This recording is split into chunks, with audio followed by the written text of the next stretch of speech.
What's ahead in 2026? It's time to check in with some of our exhausted Washington beat reporters, including Chief Washington Correspondent Major Garrett, who also hosts The Takeout on our 24/7 digital network, Chief Washington Analyst Robert Costa, Justice Correspondent Scott MacFarlane, Chief Legal Correspondent Jan Crawford, and Senior White House Reporter Jennifer Jacobs. It's great to have you all here. Exhausted, but also energized. You know, we got to keep the energy going. No, keep the coffee coming, Major.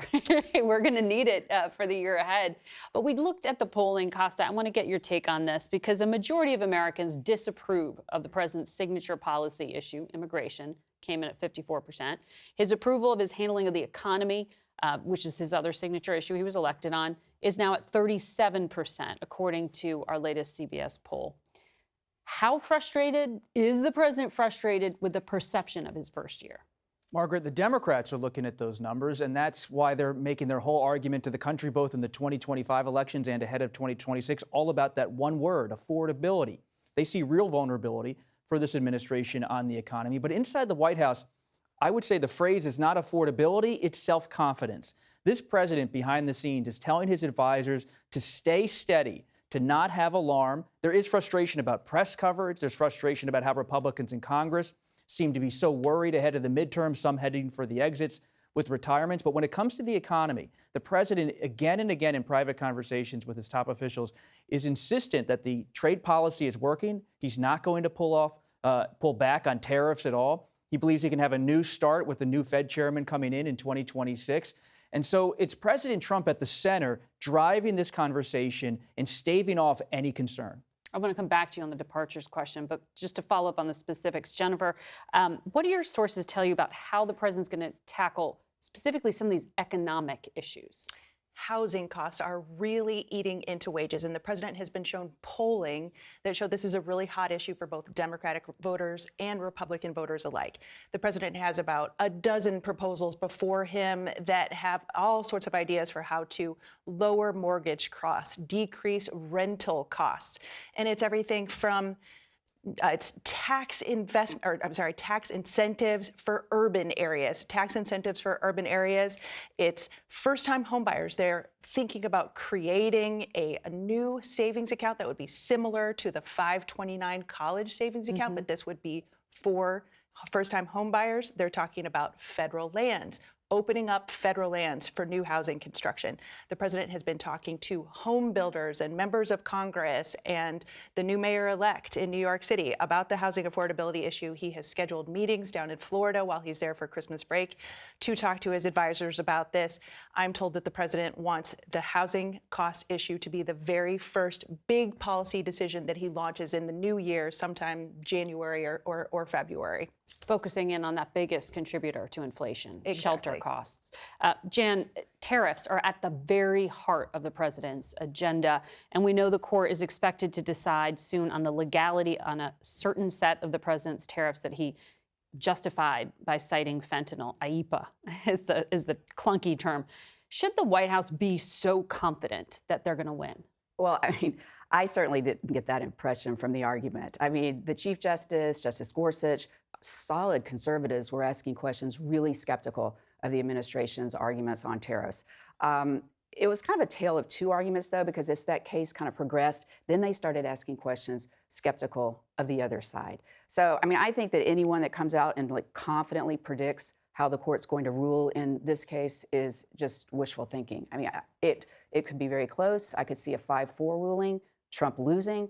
I could see a 6-3 decision, perhaps Trump wins. I mean, it really is one of those arguments, and you sometimes can predict based on their questions, as we've discussed many times. This was one that, no, you couldn't predict it. It's interesting because the president's top economic advisor was arguing to us recently on Face the Nation that, because it's so complicated to try to unwind this or repay the tariffs if they are found retroactively to have been hundreds of billions. You're that basically refund them all? the court would say it's too complicated. That's not what they're ruling on, though. No, although there are arguments, and Justice Alito, I think kind of the vanguard of that conservative wing, had suggested through his questions that perhaps these tariffs could be justified under another law.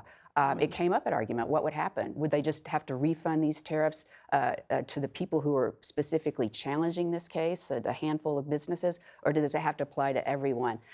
So that was a question argument, and you're right. It's not about the law, but again, the court, I think, even in this case, I'm not sure they were sure how they were going to resolve it. And it's one of the things covering the court. I kind of can't wait to see Top what they do. administration officials, Margaret, have been very confident, but now they're sort of backpedaling a little bit, saying it's going to be a nuanced ruling. They're anticipating some granularity in what the court says. Well, so maybe not all the things have to be refunded, and working within existing law, which is much clearer. That's not IEPA, that clunky term. So the administration is bracing for something where they have to adjust. They don't get all that they want, but they will have gained a year's worth of conversation of reorienting the global economy, and that's what they believe is a political winner. But there is also so much political, noise wrapped up in this. The president has promised that the tariff revenue be used for so many different things. So if you unwind them, $2,000 or at checks least yet part to of them, materialize, yes. right? Which now the White House is saying, oh, Congress is going to have to come back to us on the Congress, legalities. Actually, we're going to get to exactly that point right now, Major Garrett. Thank you for setting me up, Scott, on that point, because we're talking about the administration sort of testing the limits of executive authority. On the legal front, the president has gone after some perceived enemies in things like executive orders, announced, stripping away of security clearances, even of people who don't even currently have one, but he's made his point. But his attempt to prosecute opponents hasn't been quite as simple. What are you seeing? He campaigned a year ago arguing he'd end the weaponization of the Department of Justice against political enemies. And what do we see in 2025? An awful lot of investigations and criminal cases against his political critics. We saw these flailing attempts to charge James Comey and Letitia James, the New York Attorney General. Those cases were dismissed, and twice in the past few weeks, grand juries have said no to efforts to try to resuscitate the case against Letitia James. Grand juries rarely say no to prosecutors. That was a profound thing. But it's not just them. We know that there's efforts underway to potentially investigate Adam Schiff, the senator from California, Eric Swalwell, the congressman from California. And I think more fundamentally, Margaret, it's not just the cases or the investigations or the calls. It's the changes inside the Department of Justice. They have purged out prosecutors who handle cases Trump doesn't like, bringing in potentially new voices that critics would say are poised to weaponize against critics. And a tacit admission from the White House Chief of Staff that there is a retribution campaign. In the article written by Vanity Fair, Chris Whipple, Susie Wiles said, yes, she was going to try to put a time limit on that, unsuccessfully, but acknowledging what Scott just said is a real thing. Well, on this question, though, of limits to authority, Major, we've seen some limits to congressional power, or at least willingness to exert its authority. Do you think that's going to change this year? The political contours of the Congress going into 2026 are going to really flow through how anxious are Republicans about their own ability to obtain re-election. And do they have to create some noticeable difference between themselves and the president and the Trump administration? Through all 2025, the answer to that was no. We're good. We're staying in with Trump. But if the atmosphere, which currently exists, leading to some retirements, continues to worsen, you will see more congressional pushback. Does it manifold in a way that stops Trump and the administration cold? No, but it complicates things. And if anyone leaves the cabinet, the idea of who the nominee is and what their Senate confirmation prospects are will be filtered through this. Costa, on that point, do you see departures from the cabinet happening? It's very possible, though President Trump is not one to just make a move immediately because there's a flurry of news, negative news about one of his cabinet members. We see he often takes his time to make some of these decisions, and he doesn't like to be pressured to get rid of anybody. But there are so many people in the so-called MAGA universe who want these slots, and they are able to get access to this president. They can call him up when he's at Mar-a-Lago or when he's in the White House residence and really put themselves out there as someone, should there be an opening, to be ready. So at this point, it's not a usual kind of movement on the cabinet front, but a lot of these cabinet officials I've spoken to privately and their top aides say they're going to try to make it through the midterm elections and then leave.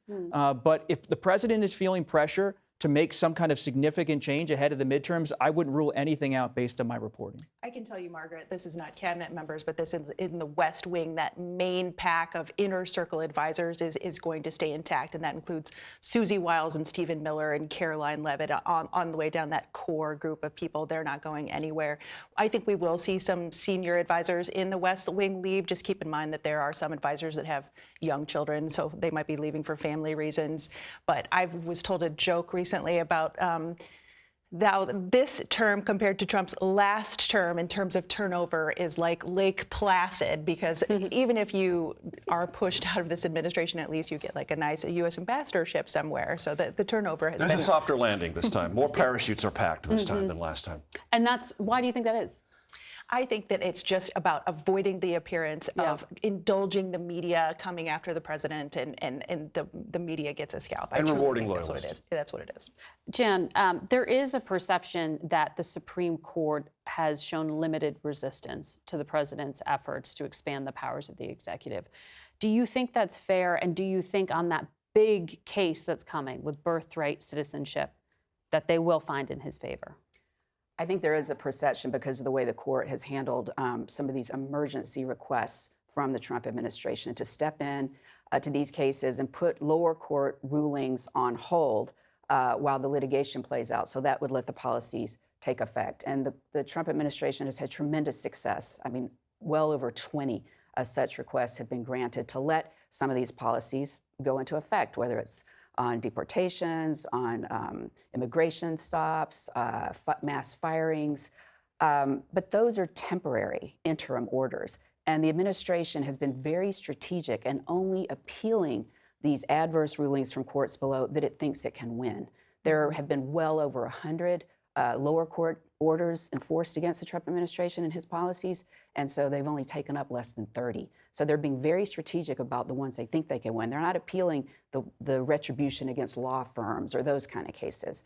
And also, once we do get to the merits, because again, these are just interim orders, once we do get to the merits, I don't think Trump's going to win all these cases. And I certainly don't think he's going to win the birthright citizenship case. You don't? No, absolutely not. He may not win the tariffs case. So he may, right now it's looking great for Trump in the Supreme Court, but it may look very different come June when we've kind of gotten through some of these big landmark rulings. And Jan's beat is going to be at the center of the 2026 politics. Tariffs, Voting Rights Act, and birthright citizenship all will have massive political consequences. Oh, and so many social issue cases as well. Transgender participation in girls' sports. We've got 2 huge gun rights cases. This is a highly consequential term for the court. And, it's going to be in conflict, I think, with President Trump by the end of the term because he's not going to like all these rulings. We also saw that ruling on the congressional map in Texas. There is another set of arguments about the constitutionality of Louisiana's congressional map. What's happening with that case? That could actually be the biggest case of the term. And it's one that, again, the Trump cases are getting so much of the attention, but these other cases could actually have much more profound implications for American life and elections. That is a case that really asks the Supreme Court to limit the use of race in congressional redistricting, to say that a section of the Voting Rights Act, Section 2, really no longer should require states to sometimes draw those zigzaggy districts to group people together based on their race solely to increase minority representation. And if the court limits the use of Section 2 and that kind of redistricting, that would have a profound effect on your beat and your Could change jobs. district lines in 12 to 15 districts minimally. That's more for 2028, not for 2026. Right. But for the future, again, this is a court that's been very consistent over the past 20 years. It's not because Donald Trump's in the White House. This is a Supreme Court that for 20 years has had a pattern of conservative decisions on voting rights, on social issues, on executive power. And this could be another one. And Costa, on that Texas decision, that was the predicate for Governor Newsom out in California going ahead with this Proposition 50 referendum. Where is this heading next, and where is he heading next? Beyond the legal front, redistricting, one of the biggest stories of 2025 and likely to be one of the biggest stories of 2026. Proposition 50, the ballot measure in California, was successful. Democratic Governor Gavin Newsom able to help secure probably some more seats for the Democrats in the House. But you also see on the Republican side, real resistance to President Trump's pressure campaign on certain states, like in Indiana, where some of these state legislators are standing up and saying, we don't want to go along with President Trump's idea and suggestion. Now, for Newsom, this could put him in a prime position ahead of the 2028 presidential race, especially if the Democrats win the House, to say, hey, I deserve some credit for what happened. You're not predicting Democrats win the House, are you? I'm not predicting anything, but I think the Democrats, because of Proposition 50, are in a much better position to be in the majority come early 2027. But that's why President Trump's scrambling, pushing almost all of these state legislatures to make sure he doesn't lose the House. And inside the White House, there is a bit of alarm, quiet alarm for now, that the Democrats, if they win the majority, could pursue impeachment. Well, they have tough numbers in the Senate on that one. Removal from office would be very difficult, Yeah. but impeachment in the House, if they control the House, it's possible. Possibly. Scott, we're talking about the midterms here. The backdrop to all of this, though, is this growing drumbeat concern about political violence. What are your law enforcement sources telling you about the year ahead? It is a transcendent concern, and it's significantly higher as we sit here this holiday week than it was a year ago, and that's saying something. There were more than 14,000 threat investigations undertaken by U.S. Capitol Police as of this past fall for 2025. That's 5,000 more than all of 2024, which was several thousand more than a few years earlier. It's manifesting itself into the doxing, the swattings, the menacing of public officials, of people who have public policy decisions like those Indiana state legislators who got harassed before they voted not to redistrict. And the broader concern, Margaret, is if you're going to menace people before they make a public policy decision, then they make their decision, does that incentivize others to get into this world where they start issuing threats too? And how contagious does that become? I think all of us hope for a lowering of that rhetoric and that risk. Scott, Jan, Major, Bob, Jan, always great to have you here. We'll be right back. And we're back with our panel. Predictions for 2026. Robert Costa. My motto as a reporter is assume nothing. And we're very early in the 2028 presidential cycle and discussion. And we've discussed Governor Gavin Newsom of California. There's so many other governors out there. Governor Shapiro of Pennsylvania, Governor Pritzker of Illinois. The list goes on. But my prediction is in 2026, we're going to see some names we're not discussing at all start to emerge as possible contenders for the Democrats in 2028. Some celebrities might come into the mix. And one name I would venture, based on some recent reporting, Stephen A. Smith, the sports personality, is talking to people in the Democratic Party about whether he has a future, whether he runs or not, TBD, but something to watch. Celebrity politics in the age of Trump on both sides. Jan Crawford. I'm going to revisit a prediction I made last year when I kind of confidently said that Justice Alito was probably going to retire and give President Trump his fourth nomination to the Supreme Court. Sources close to Justice Alito say he has not made up his mind. He, in many ways, is too young to retire. He's 75 years old. But then there's the concern that he's too old not to, because if he cares about his legacy, and he is that intellectual leader of the conservative wing, if he cares about his legacy with a Republican in the White House, a Republican-controlled Senate, this year would be the best time for him to retire. So I'm going to call that even odds. And Alabama football. Roll Tide. You know I got to go. That's what I normally do, but it gets tiresome because I'm always saying Alabama's going to win the national championship. Scott? While she's literally wearing the Alabama school colors, she says that. I think Americans will begin or increasingly feel the effects of DOGE. There's an awful lot of people lost their jobs in the last 12 months. A lot of longtime career civil servants who were good at delivering products for the American citizens. In my world, the Department of Justice, they got rid of 5,000 people. That can't help but slow down prosecutions, investigations, and doing right by American people. And that's true across the board in Washington. Jennifer? Fraud investigations. I think you're going to see this administration really dig in deeper to try to find evidence that proves fraud in various government programs, people cheating the system, trying to fleece taxpayers after the situation in Minnesota, where prosecutors say that billions in dollars of fraud were found in the Medicaid program. You've got the U.S. Department of Agriculture looking into people who receive food assistance, trying to make sure that people who are getting aid to buy their groceries are not just the names of people who are deceased or are fraudsters. The president is into this, and the administration thinks the deeper they dig, the more they find. Major? So I'm going to be the glue for this process because we have predictions and underreported. Mine We merged do. together. So prediction is data centers and AI expansion will be a underappreciated but potent political issue in 2026.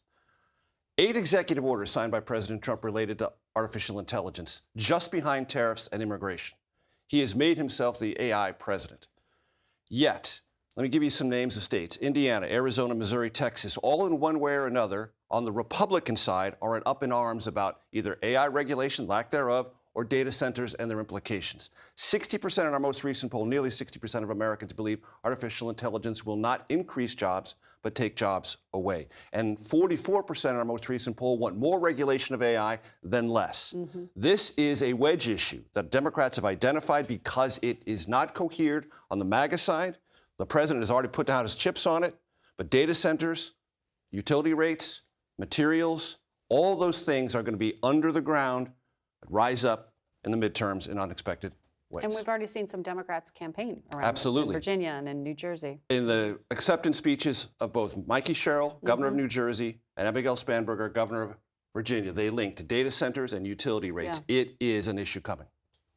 Okay, underreported. What did you want to report that you couldn't? I loved Scott's point. I'm going to build on it. Yeah. Elon Musk and the DOGE team, they promised to cut the federal workforce. We're at the end of the year. So what is the tally for the year? It is 271,000 workers. That's according to the latest jobs report that showed how many workers the federal government shed.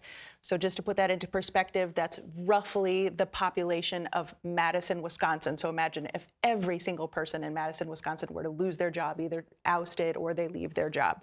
So the bottom line on DOGE is that they did not succeed in cutting overall government spending, but they did fulfill their mission to trim the federal headcount by roughly about 10%. And I think it's going to be important to track those workers and to see where they end up, what their fates are, because they are not being scooped up in the private sector, at least not yet. There was some attention, but not the requisite attention, to the thermonuclear use of pardons in 2025. The relatively, if not completely novel use of pardons before somebody's actually gone on trial, like Congressman Henry Cuellar of Texas. A grand jury saw fit to indict him, but a jury of his peers never got to hear the case because the president pardoned Cuellar. How about the sheriff from Virginia? Pardoned before he did his appeals, as is customary, before he paid his reimbursement, as he was on his way to prison. Pardoned. Blanket pardons, family pardons, preemptive pardons. Is the next person going to bring it back to what we've enjoyed over the past couple centuries, the traditional controversies around pardons? Well, we've heard from even some Democrats, they'd like to see pardon reform and for Congress to actually legislate. But until then, these presidents kind of get to do what they want. There's no stopping it. Yeah. Jan, underreported? You know, there is a narrative that the Supreme Court is corrupt. I mean, we saw that emerge in the wake of the Dobbs decision that overturned Roe versus Wade. And now we see it that they're in the tank for Trump. Not only is that narrative overreported, it is patently false, and it is dangerous for the institution and the public's faith and confidence in the rule of law. This is a conservative Supreme Court. It has been a conservative Supreme Court for 20 years. People can disagree and do disagree with their opinions, but it's profoundly wrong to call it or say corruption where there, in fact, is none. What's underreported is any understanding of what this court's been doing for the past 20 years, its views of its role vis-a-vis the other branches, how it sees the law, how it's trying in its focus to restore some kind of accountability in our constitutional structure. Again, this is a court that is functional. It is consistent. They are 9 justices. They don't necessarily see the Constitution the same way by any means, or how to interpret federal law. They're in a struggle over the proper way to interpret the Constitution, but that is as it should be. And I think as we approach our 250th anniversary of this country, it's important to think about the court and the rule of law as the justices are doing, especially if we hope to keep democracy intact. That's a big statement, Jan, if we hope to keep democracy intact. If we lose, if the public loses confidence in the rule of law, I don't know what that means for democracy. Yeah. And that's why I think some of the rhetoric about corruption is so profoundly irresponsible. And it causes threats, which we talked about earlier. Oh, yes, which again, I mean, the justices are under tremendous, and federal judges as well. Well, it's all institutions, including the Fourth Estate. Bob Costa, you're underreported. Just briefly, one of the most striking stories of the year politically, Zohran Mamdani, young. He's underreported? No. Let me make my point. One of the most striking stories was Mamdani's victory. The big question a lot of people have is, well, how does this happen? How does this young Democratic Socialist win in New York City?